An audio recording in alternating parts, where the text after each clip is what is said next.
오래전에 어느 기독교 간행물에 이런 글이 설렸습니다. 글 내용입니다. 짧은데, 내가 알고 있는 목사님이 교회를 너무 아름답게 잘 짓고 나자 청와대에서 전화가 걸려왔습니다.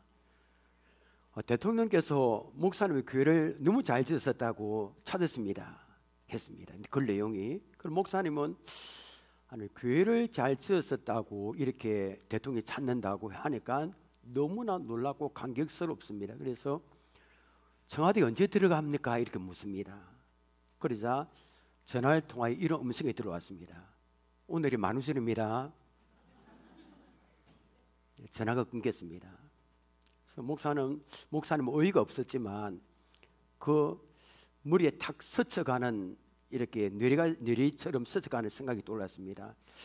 대통령이 찾는데 이렇게 내가 감동이 있고 막 이렇게 막 긴장이 되고 감격스러운데 하나님이 찾으신다면 얼마나 감격할까? 하나님 찾는 사람이 되지 이렇게 결심했답니다. 여러분, 하나님이 우리를 찾으신다면 기분이 어떨까요? 와, 이거 엄청나죠, 그죠? 근데 오늘 읽은 본문에 하나님께서는 봉사하는 자를 찾으신다 말씀하지 않았습니다. 하나님은 구제하는 자를 찾으신다 말씀하지 않았습니다. 오늘 읽은 본문에 보니까 하나님께서 누구를 찾으신다 말씀하셨습니까? 예배하는 자를 찾으신다 했습니다. 근데 그냥 예배하는 자가 아닙니다. 어떻게? 이렇게 예배하는 자를 찾으셨습니다. 여러분, 오늘 말씀과 같이 우리 모두가 이렇게 하나님께 예배하는 자가 우리 다 되시기를 원합니다. 그럼 이렇게, 이 답이 오늘 이렇게입니다. 이렇게 예배하는 사람은 어떤 사람인지 오늘 말씀 속에서 함께 알아보겠습니다.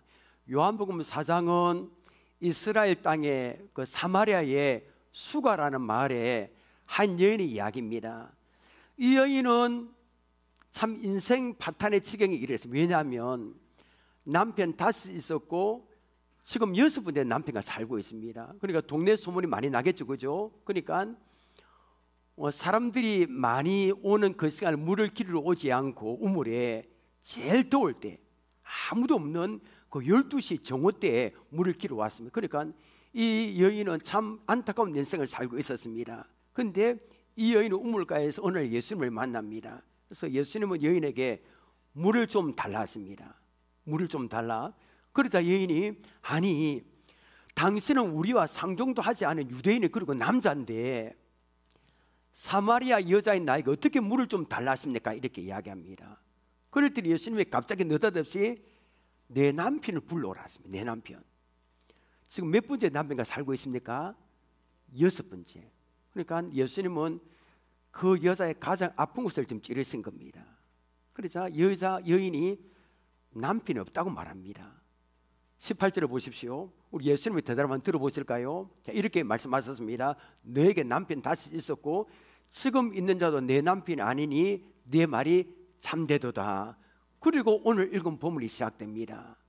자, 여인은 예수님을 처음 만났습니다. 아니, 처음 만났는데 우리 예수님의 자기 형편을 다 알고 계신 겁니다. 하나하나. 남편 5 있었고 지금 6번째 남편도 그날 눈 맞아 살고 있는 거 다 알고 계신 겁니다. 그러니까 사마리아 여인은 이렇게 고백했습니다. 19절 보십시오. 여자가 이르되 주여, 내가 보니 선지자로소이다. 다 안다는 겁니다. 그 여인은 처음 만난 예수님의 자기 형편을 다 알고 계셨기에 연자다, 선지자다 이렇게 고백한 겁니다. 그러면서 오랫동안 고문해 왔던 그 신앙의 문제, 예배의 문제에 대해서 묻습니다. 20절 보십시오. 우리 조상들은 이 산에서 예배하였는데 당신들의 말은 예배할 곳이 예루살렘에 있다 하되이다. 대부분의 사람들은 성전이 예루살렘에 있잖아요, 그죠? 남쪽에 그 예배를 드렸는데 북쪽에 사마리아 사람들은 이 산에서 예배를 드렸습니다. 여러분, 이 산은 어디 산일까요, 여러분? 거리심 산입니다. 여러분, 제가 설교 시간에 여러 번 말씀드렸듯이 이스라엘 사람들과 남쪽에 사마리아 사람은 사이가 안 좋습니다. 지금으로부터 2700년 전에 아수르 제국이 사마리아를, 같은 이스라엘 그 지역인데 사마리아를 이렇게 정복합니다. 그래서 이 아수르 정책은 어떠냐면 쿠데타를 일으키지 못하도록 다른 이방 민족들을 그 정복한 땅에 이게 살게 합니다. 그러니까 자연스럽게 사마리아 사람, 나라를 빼앗긴 사마리아 사람들은 이방 사람들과 결혼하게 되겠죠, 그죠? 혼혈 민족이 됩니다. 아니, 유대인들은 자존심 얼마나 강합니까? 정통성을 잃어버린 사마리아 사람을 같은 민족이라 여기지 않고 정오와 멸시를 합니다.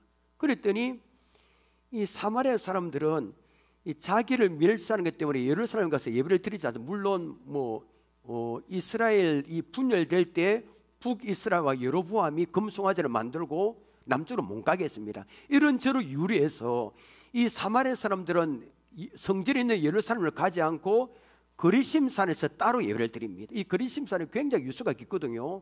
예, 그리고 여기는 지금 예수님에게 어디에서 예배를 드리는 게 맞는지, 그리심산에 드리는 게 맞는지, 아니면 예루살렘에서 예배를 드리는 게 맞는지 이렇게 묻고 계신 겁니다. 묻고 있는 겁니다.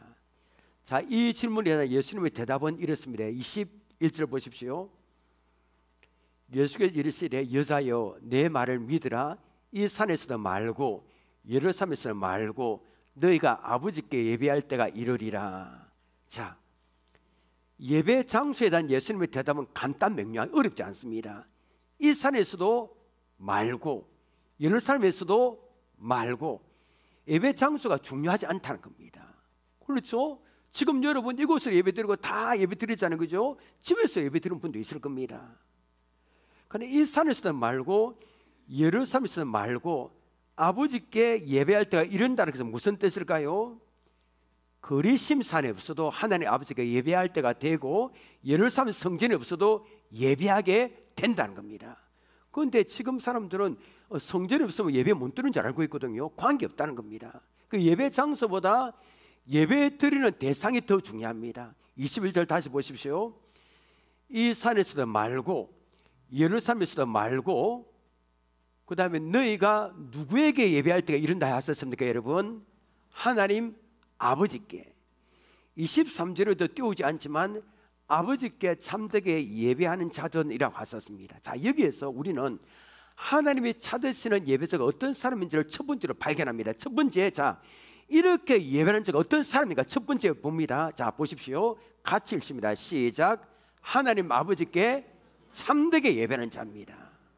이게 이렇게 예배하는 자 처음입니다. 자, 우리가 드리는 예배의 대상은 하나님이시라 분명히 말씀합니다.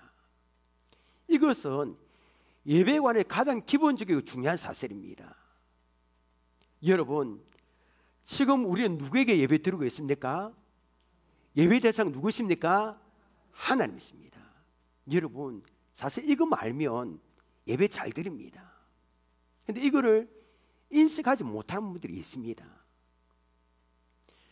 지금 우리는 살아계신 하나님께 예배를 드립니다. 이걸 인식하지 못하면 모든 신앙은 헛것이 됩니다. 아무리 교회 오래 다니고 수천 번 예배를 드려도 예배 열매가 없습니다. 예배 실패자가 될 수밖에 없습니다. 사람 눈치 맞고 시야만 떼고 갑니다. 우리끼리 모이는 거 아니잖아요, 그죠? 하나님의 은혜와 임재를 경험하지 못하고 마당만 밟고 갑니다. 저는 우리가 드리는 이 예배가 살아계신 하나님께 드린다는 이 사실 하나만 붙들어도 주님의 임재를 경험할 수 있다고 믿습니다. 이런 아멘입니까? 하나님께 드립니다. 그분은 살아계신다는 겁니다. 어떻게 은혜가 안 되겠습니까, 여러분? 예배 대상은 하나님이십니다. 그런데 오늘날 이 들어지는 예배는 하나님보다 사람을 위한 예배로 많이 변질되었습니다. 너무나 많이 변질되었습니다. 가장 먼저 설교하는 목회자가 해당됩니다. 제가 설교하지만 제가 들어야 메시지입니다. 그래서 이 예배의 대상이 하나님이심을 우리가 인식하고 하나님이 세우신 종이라는 사실을 알고 말씀을 선포해야 되는데 때로는 그렇지 못한 경우가 있습니다. 몇 년 전에 국민일보하고 기독교 연구소가 주최한 설교 컨퍼런스가 열렸습니다. 그런데 많은 목회자들이 결과 보니까 적극적이고 긍정적인 사고방식을 막 강조한다는 겁니다. 그러니까 여러분 이렇게 적극적으로 하면 됩니다, 성공합니다, 됩니다 하고, 그게 아니거든요. 성공 신화 등 십자가 영광이 없는 듣기 좋은 설교를 많이 한다는 겁니다. 이 설교자는 성도들이 듣기 좋은 설교가 아니라 꼭 들어야 하는 설교를 해야 한다는 겁니다. 맞습니다. 여러분 기분 나빠도 오늘 기분이 듣기 좋은, 듣기 싫은 설교하면 좀 냉랭하거든요. 여러분 그건 참 많이 느낍니다. 마음을 닫아버리다 보니까. 그래도 해야 되는 겁니다. 목회하다 보면 성도들의 사정이 눈에 보입니다. 그래서 설교 준비를 다 해놓고 보면 몇 번 반복하다 보면 누구의 이 말씀 부딪히지 않을까? 그게 아닌데, 그런 경험이 있거든요. 아닌데 설교했는데 이게 막 이렇게 이야기를 합니다. 저 말씀은 누구에게 상처가 되기도 할 것 같습니다. 또 이 말씀을 전하면 그게 아닌데 오해할 것 같아서 막 주저하게 됩니다. 이걸 뺄까 말까? 그러면 안 되잖아요. 이때 자신이 누구인지를 끊임없이 물어한다. 하나님이 씌웠다. 그래서 목회자도 그렇고 말씀을 전하고 가르치는 사람은 하나님의 부름을 받은 대언자입니다. 내가 하고 싶을 때 된 게 아니고. 그래서 자기 생각, 자기 말을 하는 게 아닙니다. 하나님의 말씀을 전하는 겁니다. 이런 정체성은 목회자뿐 아니라 교회에서 다른 사람을 가르치는 교회 리더들, 목자, 교회학교 교사들도 마찬가지입니다. 여러분 제가 말씀을 전할 때 사람 눈치 보지 않아하고 성경의 말씀을 옳게 해석하고 바르게 전할 수 있도록 기도해 주시길 바랍니다. 저도 옳게 해석해야 됩니다. 옳게 해석하지 않고 뭐 이렇게 이러면 안 되는 거죠, 그죠? 그리고 반대로 여러분들도 말씀 받는 여러분도 데살로니가 교회 성도들처럼 하나님이 나에게 주시는 말씀을 받는 겁니다. 나에게 어떻게 저거를 알까? 그냥 하나님 나에게 주시는 말씀을 받는 겁니다. 그리고 대표 기도하는 분도 그랬습니다. 이 대표 기도하는 분 하나 언급할 대표 기도하는 분도 우리 교회 뭐 이렇게 장로님 뭐 집사님 공사님 이게 아닙니다.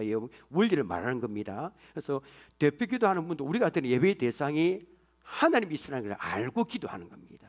그래서 하나님 앞에 대표 기도하는 겁니다.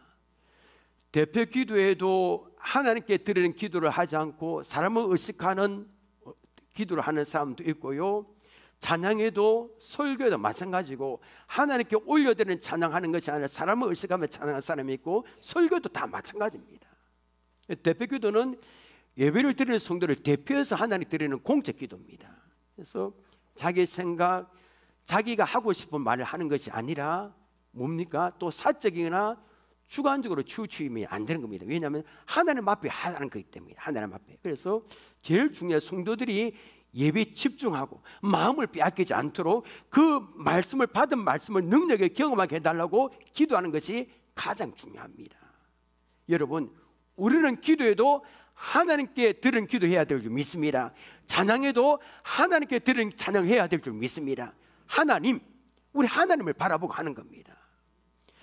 지금 우리가 드리는 예배의 대상이 하나님이라는 사실을 알면 예배 드리는 게 완전 많이 바뀔 부분이 있을 겁니다. 찬양하는 거, 뭐 지각하는 거, 예배 시간에 스마트폰 하는 거, 헌금 드리는 예배 태도 등등 하나님께 내가 예배 드린 다음에 이런 부분이 많이 고쳐질 겁니다. 여러분 우리는 한나라의 대통령과 비교할 수 없는 하나님, 그분은 살아계십니다. 살아계신 하나님에게 우리 예배를 드리는 겁니다. 오늘 부장 찬양 불능 4절에 보니까 기쁨으로 예배를 드리는 겁니다. 오늘 또 어떻게 예배 드리는데 오늘 어떤 말씀을 줄까? 막 기쁨으로 옷도 온 거 입고요. 하나님 만나는 기쁨으로 오는 겁니다. 그래 기쁨으로 되는 겁니다. 또 오늘 어째 이러면 안 되는 겁니다. 기쁨으로. 히브리서 11장 6절 함께 읽겠습니다. 시작. 믿음이 없이는 하나님을 기쁘시게 하지 못하나니 하나님께 나아가는 자는 반드시 그가 계신 곳과 또한 그가 자기를 찾는 자들에게 상 주시는 있음을 믿어야 할지니라. 우리는 지금 하나님께 나아가 예배를 드리고 있습니다. 하나님, 하나님께 나아가는 자는 반드시 그가 계신 곳과, 여러분 지금 이곳에 하나님이 계신 것을 믿습니까? 믿으면 하나님의 영광을 볼 줄 믿습니다. 믿으면 하나님의 거룩한 임재를 경험할 줄 믿습니다. 믿으면 되는 겁니다. 하나님은 이렇게 첫 번째 이렇게 예배하는 자를 찾았습니다. 이렇게 예배하는 자는 누굽니까? 우리가 드리는 예배의 대상이 사람이 아니라 하나님의 사실을 믿고 예배 순서 하나하나에 최선을 온 마음을 다하는 겁니다. 이것이 하나님 아버지께 참되게 예배하는 자입니다. 여러분, 예배는 살아계신 하나님께 드리는 사실을 믿고요, 예배 순서 하나하나에 최선을 다하시기를 원합니다. 그래야 예배하는 자를 찾아서 하나님을 만나는, 주를 만나는 은혜가 있기를 원합니다. 23절 24절 보십시오.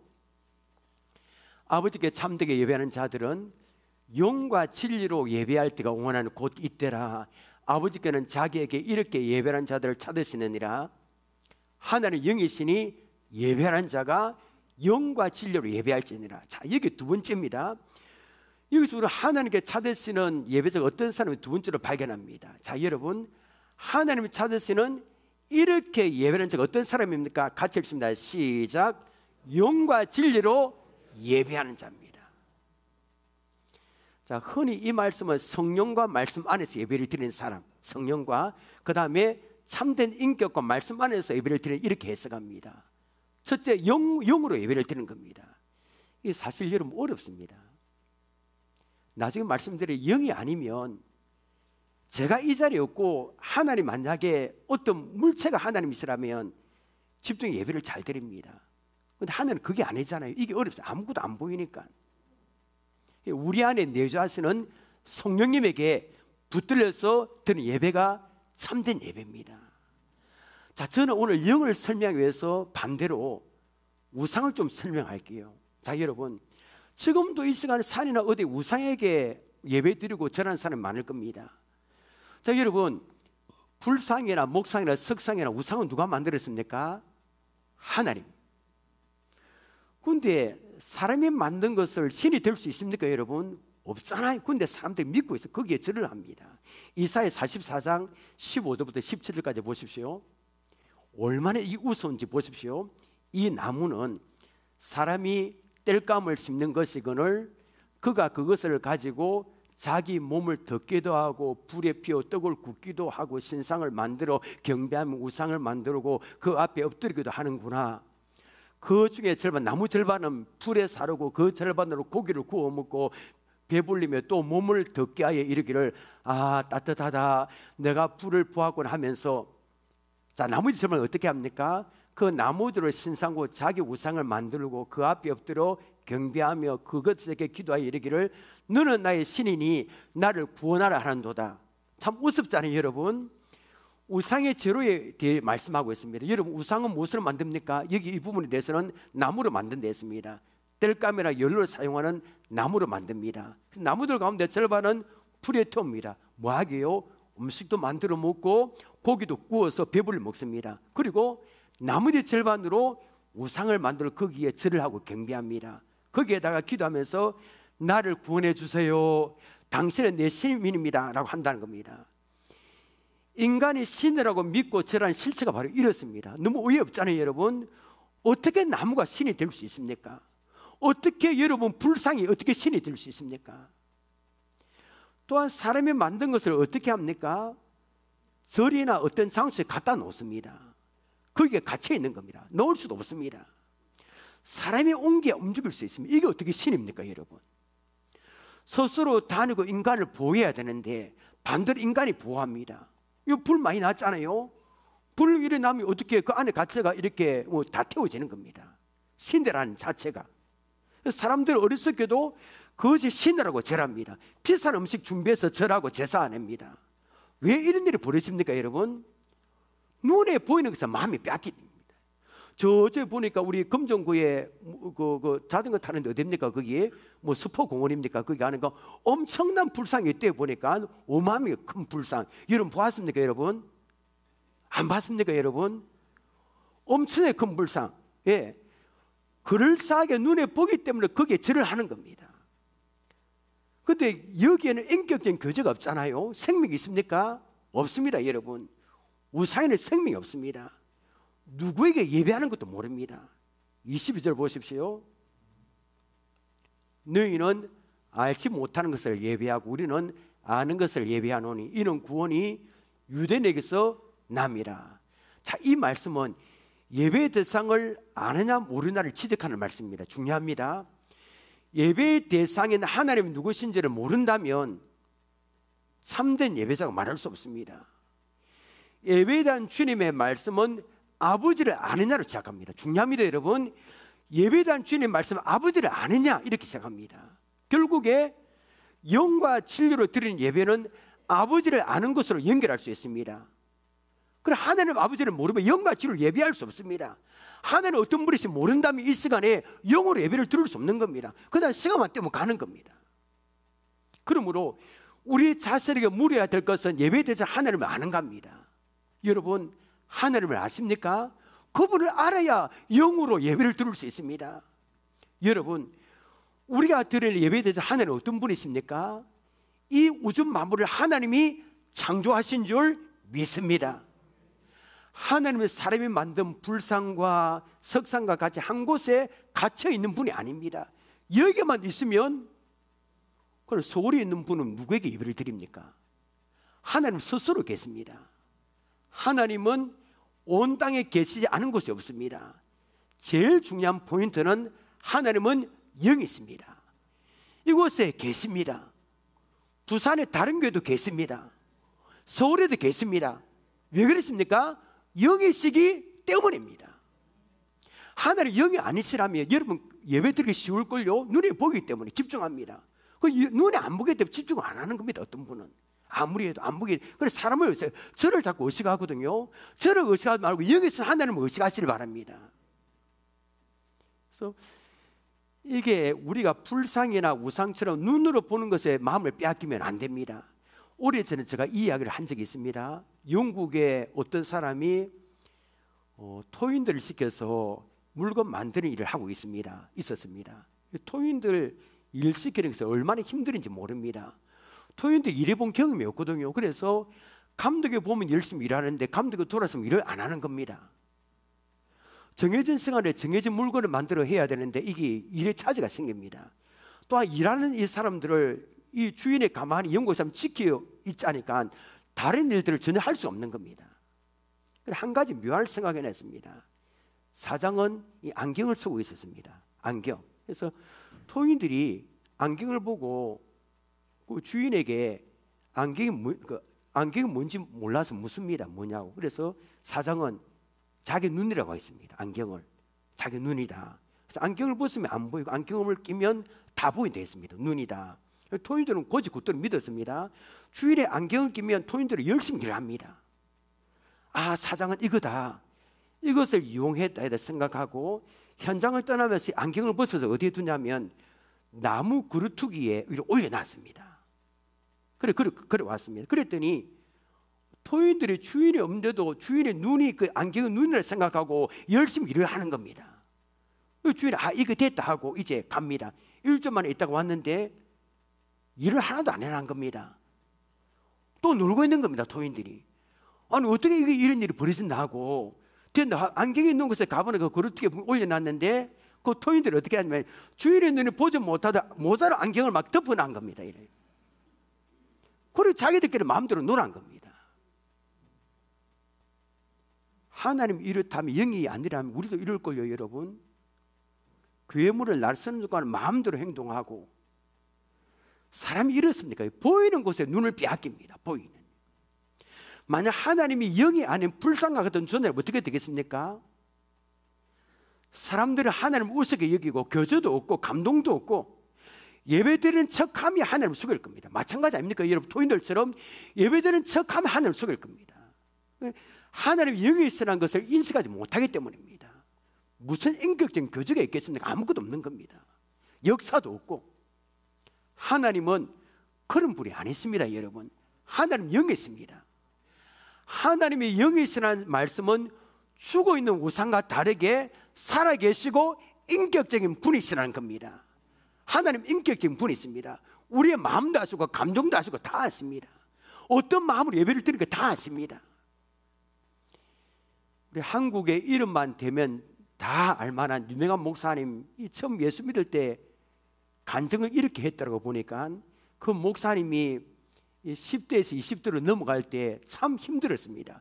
가정 형편이 어렵고 불필요한 가족들을 다 흩어주고 한참을 내다볼 수 없는 절망과 희망과 사업도 망하고 아버지가 모든 게 다 빼앗기고 그래서 어디 혼자서 이렇게 남아서 가족들 뿔뿔이 흩어져서 절에 가면 마음의 평안을 얻을 수 있을까 하고 절을 찾아갔다 합니다. 설법도 자주 들었고, 어느 날 불당에 가서 부처에게 절을 하고 나서 가만히 부처의 얼굴을 바라보았다 합니다. 그래서 정말 평안한 얼굴이었습니다. 부처의 얼굴이. 그런데 이 평안한 부처의 얼굴을 보다가 갑자기 이런 생각이 들었답니다. 저 평화스러워 보이기만 하는 부처가 내 꺾여버린 청년 시절을 이해하고 있을까? 저 평화스럽게 보이게 한 저 부처가 나의 고통과 슬픔과 아픔과 눈물을 다 이해하고 있을까? 이런 생각이 들었다는 겁니다.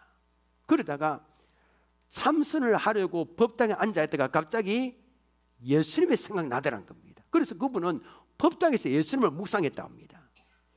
예수란 분에 대해서 잘 알지 못하지만 십자가에 달린 분, 그 고통스럽고 이질해지는 얼굴, 몸부림치는 고통, 눈물, 피, 이런 생각이 떠오르게 됐습니다. 어쩌면 저 근엄한 부처와 달리 예수란 분은 자기의 눈물과 실패와 고통과 아픔을 이해할지 모른다는 생각이 머리를 스쳐 지나간 겁니다. 교회 좀 나가볼까 생각이 들어와서 그때부터 교회 나가기 시작했습니다. 이상하게 예수란 분이 자기를 자식처럼 끌어당기더라는 겁니다. 결국에 그분이 예수 믿게 되고 신학교 가게 돼서 목사 안수까지 받게 됐습니다. 제가 왜 이런 이야기를 한 겁니까? 여기서 하나님은 전지하십니다. 예배소로 교통을 하는 겁니다. 전지하시다는 것은 모든 걸 다 알고 계십니다. 때문에 내가 악한 일을 하고 죄를 지으면 다 아십니다.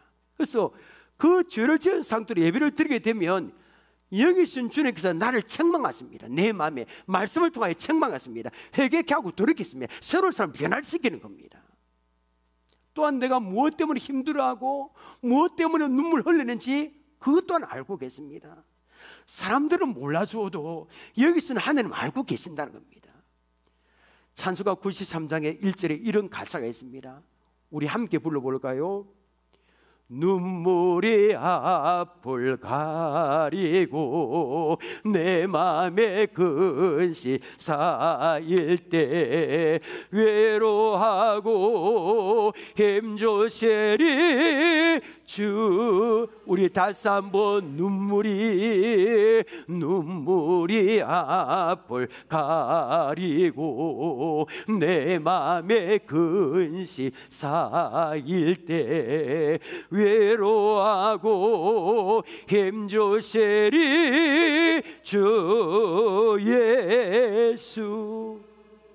여러분, 다른 사람에게 말 못하는 근심, 아픔이 있습니까? 눈물이 앞을 가리고 있습니까? 주님은 다 아십니다. 그 아픔을 가지고 주님께 나아가십시오. 눈물을 가지고 주님께 나아가십시오. 주님께서 위로해 주실 겁니다. 만져주실 것입니다. 눈물을 닦아 주실 것입니다. 왜냐하면 우리 하나님은 살아계시기 때문입니다. 성령님이 함께 하시기 때문입니다. 때문에 그리심산과 예루살렘에서 드렸던 율법적이고 형식적인 제사가 아닌 살아계시고 모든 걸 다 아시는 하나님께 온 마음을 다 예배를 드릴 때 하나님은 그 예배를 받았습니다. 그런 사람을 찾으시고 그런 사람을 만나 주시는 줄 믿습니다. 여러분, 지금 우리 예배에 계신 하나님이 임재해 계십니다. 눈을 한번 감아볼까 여러분? 그분이 우리와 함께 하십니다. 그분에게 온전히 붙들려 예배 드리시길 원합니다. 우리 예배를 받아 주실 것입니다. 이제 눈을 떠도 됩니다. 여러분, 우리는 영이신 하나님께 성령님께 붙들려 예배를 드려야 되고, 또 하나 진리로 예배를 드려야 될 줄 믿습니다. 여러분, 진리가 누구십니까? 예수님이 진리십니다. 하나님 말씀이 진리십니다. 때문에 선포되는 말씀에 붙들리고 반응하는 예배를 드려야 될 줄 믿습니다. 상방 이래 계속 이렇게 하나님 받고 내 마음을 표출하고 하나님 말씀으로 다가왔습니다. 우리 예수님의 말씀이 육신으로 이 땅에 오셨습니다. 하나님을 경외하고 집중하는 사람은 설교에서 말씀으로 다가오시고 역사에서는 하나님의 음성을 듣습니다. 마음의 감동을 잊습니다. 그분의 만져주심을 경험합니다. 사도행전 2장 37절 보십시오. 그들이 이 말을 듣고 마음에 어떻게 찔려 베드로와 다른 사도들에게 물어 이르되 형제들아 우리가 어찌하고 하거늘. 자, 이 말씀은 베드로가 오순절 성령 받은 후에 설교한 후에 사람들의 반응입니다. 반응이 어떻습니까? 그들이 처음에 이 베드로의 선포한 말씀을 듣고 마음에 찔렸습니다. 이 찔려다는 단어는 칼로 베다, 날 가르고 후에 파다 뜻입니다. 그러니까 하나님의 말씀 여러분 살았고 운동력에서 자위에 날선 어떤 것보다도 예리한 줄 믿습니다, 여러분. 때문에 그 말씀 들을 때 예리한 칼로 난도 당한 것처럼 심장에 쪼개지고 막 찢어지는 겁니다, 때로는. 그리고 우리가 어찌할 거 했습니다. 이 어찌할 거는 더 이상 숨길 수 없다는 겁니다. 나의 정체가 드러났다는 겁니다. 그렇게 목사의 직분으로, 그렇게 장로의 직분으로, 그렇게 권사의 직분으로, 집사의 직분으로 교회를 승인됐지만 때로는 말씀을 들을 때 내 심령 고통의 깊은 곳에는 위선뿐입니다. 나는 껍데기는 그리스도인입니다. 말씀 들을 때 내가 깨어지는 겁니다. 하나님, 저는 빈 껍데기입니다. 어떻게 하면 좋겠습니까? 나를 살려 주옵소서, 나를 서룩하여 주옵소서. 말씀 들을 때 이런 통해 자복이 일어나야 할 줄 믿습니다. 이 말씀에 대한 반응입니다. 여러분, 예배 시간에 때로는 선포되는 말씀을 통하여 어찌할까 하는 자복과 회개하는 역사가 있기를 원합니다. 말씀으로 다가서는 주를 만날 은혜가 있기를 원합니다. 자, 하나님은 이렇게 예배하는 자를 찾았습니다. 두 가지죠. 예배의 대상이 하나님이시다. 두 번째는 영과 진리로 예배를 드린다. 이런 사람을 찾아오시고 만나 주십니다. 그 사람을 변화시켜 주십니다. 26절 보십시오. 예수께서 이르시되 내게 말하는 내가 그라 하시니라. 그가 바로 메시아다. 내가 바로 메시아다. 내가 바로 그리스도다. 그 말씀입니다. 여자에게 그 말씀하셨습니다. 그 여인은 이스라엘 백성들이 그렇게 사모하던 예수님을 만났습니다. 모든 인격과 마음을 다해 주님을 예배하는 사람이 되었습니다. 여자의 인생이 완전히 바뀌었습니다. 놀랍도록 바뀌었습니다. 예배를 통해서 그녀의 인생이 완전히 바뀌었습니다. 첫 번째 변화는 무엇입니까? 인격적으로 예수님을 만나 진정한 예배를 드리는 백성이 되었습니다. 두 번째 변화는 무엇입니까? 사람들과 만나는 것에 들어와서 정오에 가장 더울 때 물을 기르러 나왔던 여자입니다. 대인기피증. 그런데 예수를 만나서 무슨 일이 벌어졌습니까? 물을 기르러 왔던 물동이는 버려두고 던지고 다시 사람들 속으로 달려간 겁니다, 여러분. 자기 부끄러운 과거, 감추고 싶었던 삶을 부끄러워하지 않고 드러내어 간증합니다. 간증하는 연으로 변화된 줄 믿습니다. 세 번째 변화는 무엇입니까? 사마리아에서 무시당하고 소외당했던 여자입니다. 누가 이 여자의 말을 듣겠습니까? 남편 5번 바꾸고 6번째 남편 살고 있는데, 그런데 소외당했던 그런 여자인데 이 여인의 사람들에게 영향력을 끼치는 여인이 되었습니다. 어떻게 해요? 사람들을 예수님에게 인도하는 전도자가 됩니다. 어떻게 이 여자의 말을 듣겠습니까? 그런데 나중에 뒤에 보면 수많은 그 수가 동네 사람들이 이 여자의 말을 듣고 예수님에게 달려가는 역사가 일어났습니다. 예배를 통해서 삶이 완전히 바뀌었습니다. 39절 보십시오. 띄우지 않습니다. 여자가 사람들에게 증가합니다. 내 인생을 예배할 인생으로, 간증하는 인생으로, 그 짙은 어둠에서 이끌어주신 주님을 만났다, 이런 간증이었을 겁니다. 여러분, 이 사마리아 여자 얼굴 표정이 상상이 됩니까? 모든 어둠이 다 물러가고 환한 얼굴이 됐을 겁니다. 그 주님을 만나서 예배하는 인생이 되니까 삶이 변하고 얼굴에 기쁨과 감격과 은혜가 광전히 넘쳤을 겁니다. 왜냐하면 주님을 만났기 때문입니다. 우리도 예배를 통해서 주님을 만나고 우리 삶이 변화되기를 원합니다. 예배를 통해서 삶이 변화되기를 원합니다. 사진을 보여주십시오. 자, 설교 마지막 부분에 이 사진을 준비했습니다. 자, 멕시코에 사는 고개인데 이름이 아나블레스입니다. 이 고개 참 이상합니다. 이 물고기 별명이 내눈박입니다. 근데 여러분, 위로 보면 눈이 톡 튀어나온 눈은 2개입니다. 분명히 2개입니다. 그런데 반쯤 잠겼습니다. 위로는 물 밖에 있는 눈으로 곤충을 보고 잡아먹고요, 아래는 큰 물고기가 와서 자기를 잡아먹지 못하도록 방어를 합니다. 망막이 4개입니다. 그러니까 물 밖과 물 안을 동시에 볼 수 있습니다. 여러분, 이거 부럽습니까 여러분? 4개. 근데 이 물고기 치명적인 약점이 있습니다. 무슨 약점이냐면 눈물샘이 없는 겁니다. 눈물샘이 없어서 오래 있어가 물 밖에 있으면 눈이 쉽게 메말라 버려서 아무것도 안 보입니다. 때문에 뻑뻑하고 건조한 눈으로 아무것도 볼 수 없게 주기적으로 물속에 잠겨야 됩니다. 눈물샘, 눈물샘 메말랐기 때문에 눈을 충분히 적셔야 앞을 볼 수 있고 시력을 유지할 수 있기 때문입니다. 말씀 맺겠습니다. 자, 이 물고기하고 말씀 맺으면 어떻게 해야 될까요?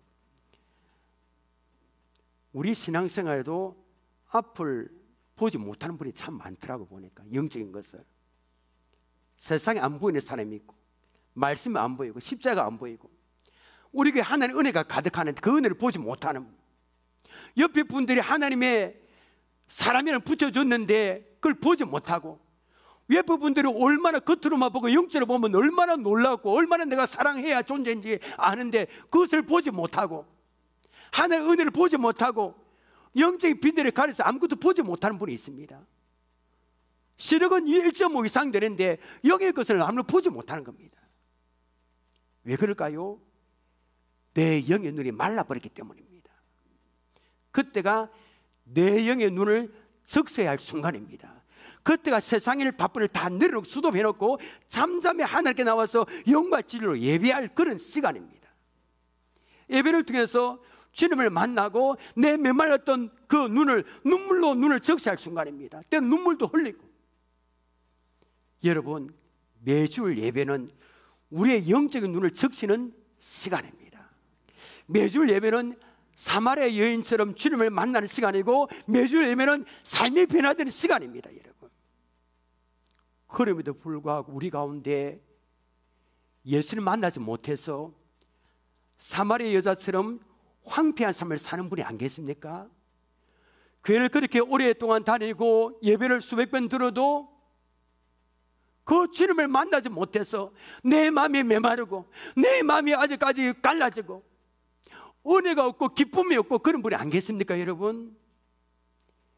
예배드리는 가운데 주님을 만나는 은혜가 있기를 원합니다. 여러분, 예배드리는 가운데 메말던 영혼이 성령의 담배로 촉촉히 적셔지는 시간이 되기를 원합니다. 여러분, 예배드리는 가운데 치유받고 주님 만나고 샘을 얻는 시간 되시기를 주님의 이름으로 축원합니다. 찬양하겠습니다.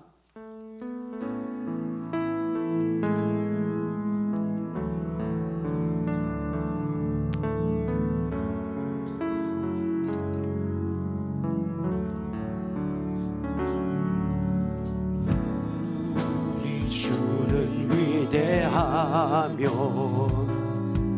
능력이 많으시도다. 그의 지혜 무궁하며 인자는 영원하도다.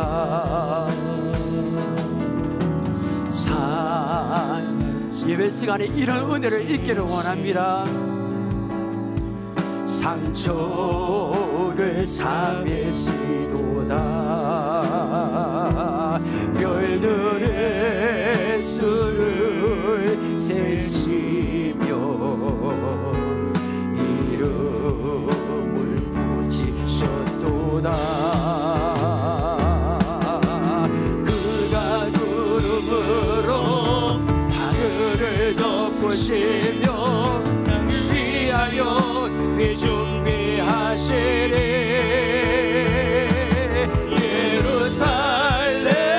예루살렘아 여호와를 찬송할지어다.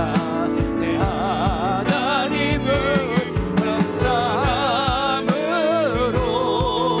그 앞에 나가며 주님 처음부터 부릅니다.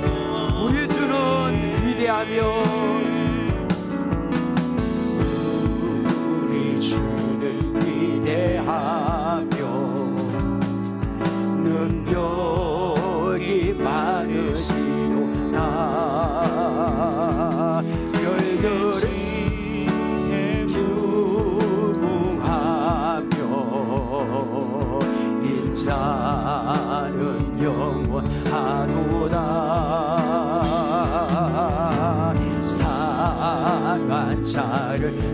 지시며 상처를 사내시도다. 열들의 수를 세시며 이름을 부지셨도다.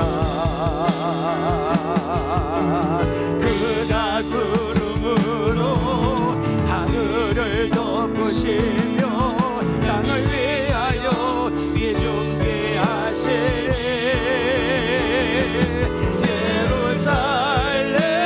예루살렘아 여호와를 찬송할지어다. 내 하나님을 감사함으로 그 앞에 나가며 그가 구름으로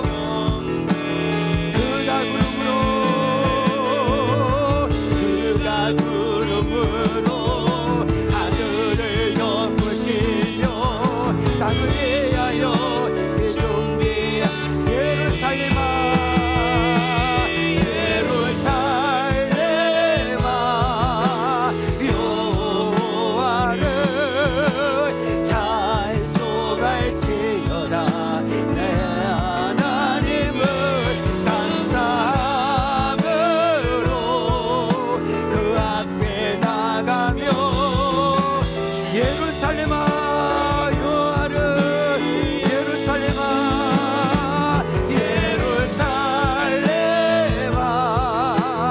여호와를 찬송할지어다.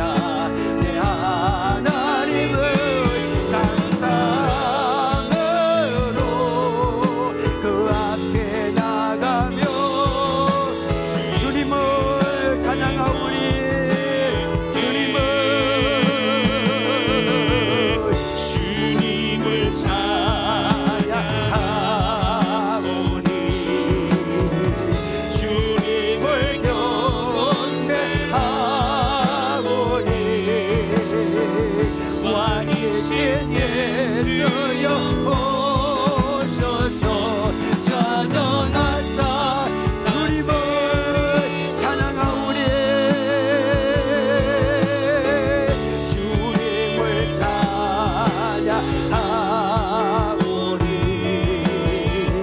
주님을 왕이신 예수여 왕이신 예수여 오셔서 다시 한번 주님을 찬양하오니 주님을 찬양하오니 주님을 찬양하오니 주님을 경배하오니 왕이신 예수여 오셔서 좌정하사 다스리소서. 우리 기도점을 붙들고 기도하십시다. 우리 세 가지입니다. 예배 대상에 살아계시고 인격적인 하나님의 선한 사실을 믿고 예배 순서 하나하나에 최선을 다하기를 원합니다. 두 번째는 영과 진리로 예배하게 하옵소서. 우리 안에 내주하시는 성령에게 붙들려 예배 드리기를 원합니다. 선포되는 말씀에 붙들리고 어찌알고 자복과 회개하는 역사가 있기를 원합니다. 마지막 세 번째는 예배드리는 가운데 주님을 만나는 은혜가 있게 하옵소서. 메말랐던 영적인 눈이 성령의 담으로 촉촉히 적시는 은혜가 있기를 원합니다. 이 기도 제목을 가지고 이 시간에 주여 외치고 우리에게 결단기도 하겠습니다. 주여. 아버지, 오늘 받은 말씀 붙들고 결단기도하며 나갑니다. 오늘 아버지 들은 말씀에 권한 없어지는 것이 아니라 내 안에 자이기를 원합니다. 내 안에서 아버지 자이고 역사하는 그런 아버지 말씀이 될 수 있도록 오늘도 이 시간에 도와주세요. 이 시간에 아버지 오늘 아버지 이렇게 자연스러운 아버지 예배자가 되기를 원합니다. 예배의 대상에 살아계시고 인격적인 하나님의 사실을 믿고 예배 순서 하나하나에 아버지 절전을 하기를 원합니다. 우리가 상대가 드릴 예배가 아니라 우리끼리만 모여있는 것이 아니라 아버지 여기 계신 하나님께 예배드리는 사실을 알고 아버지 온 마음과 정성을 다하여 예배드리기를 원합니다. 예배 순서 하나하나에 아버지 절전을 다하기를 원하오니 하나님 아버지 도와주시고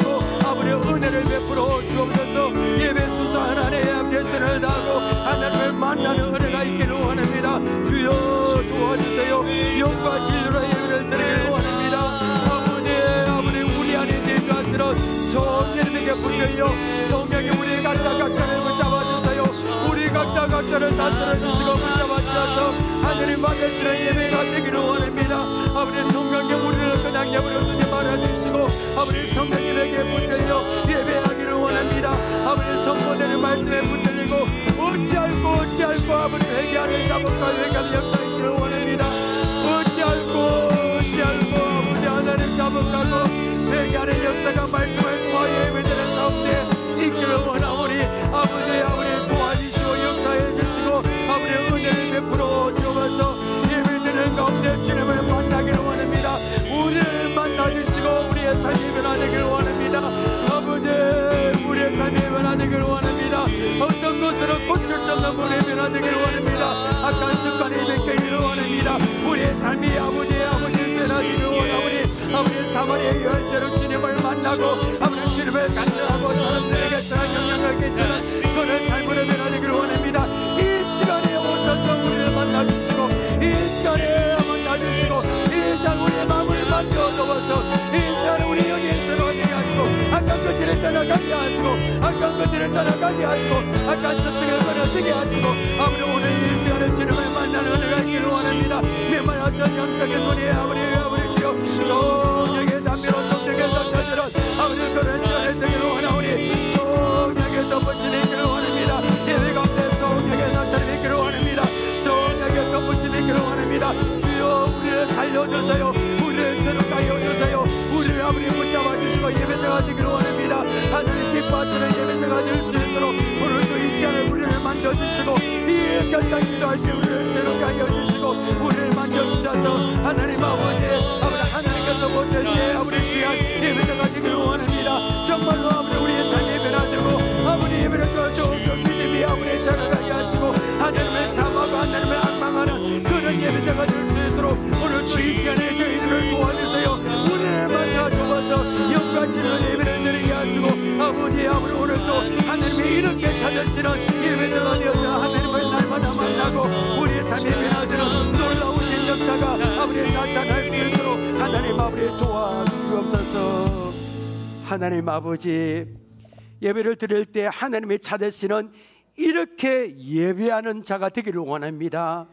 예배의 대상이 우리 눈에는 보이지 않지만 살아계시고 인격적이시고 우리의 마음을 다하시는 하나님의 사실을 믿고 예배 순서 하나하나에 온 마음과 정성을 다하기를 원합니다.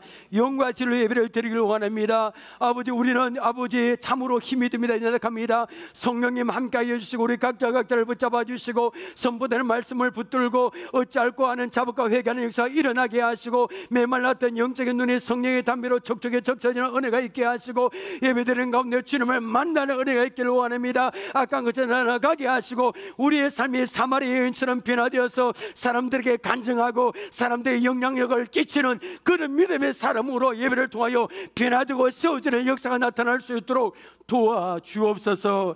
예수님의 이름으로 기도합나이다. 아멘.